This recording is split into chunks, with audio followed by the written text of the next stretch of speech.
Sa pagsusulat ng research thesis o dissertation, napakahalaga na mayroon tayong malinaw at systematic o step-by-step na framework o plano kung paano natin uumpisahan ang pagsusulat hanggang sa pag-interpret ng data na ating makukuha.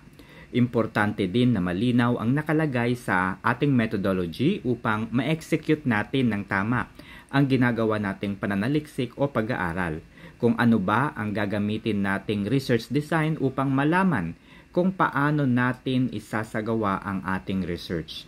Ano ang gagamitin nating sampling technique upang malaman at madetermina ang tamang samples o participants sa ginagawa nating pag-aaral upang masiguro ang highest level of validity and reliability.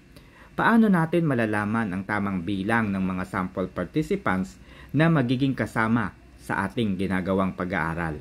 Ano ba ang tamang statistical treatment o test upang matugunan ang mga problema o ang statement of the problems na ating inilatag sa unang chapter ng ating research? Ano ba ang tinatawag nating theoretical framework? Ano ang kahalagahan ng theoretical framework sa ating ginagawang pag-aaral?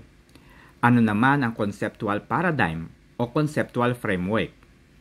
Mahalaga na magkaroon tayo ng malinaw na plano at sunod-sunod na paraan ng pagsasagawa ng research. Sa playlist na ito ay aking binigyang diin ang mahahalagang parte ng isang research paper. Ano pa ang inyong hinihintay? Panoorin ninyo ang mga video na nakapaloob sa article na ito. Kung mayroon kayong mga katanungan o nais malinawan, mag-message lamang kayo sa aking email.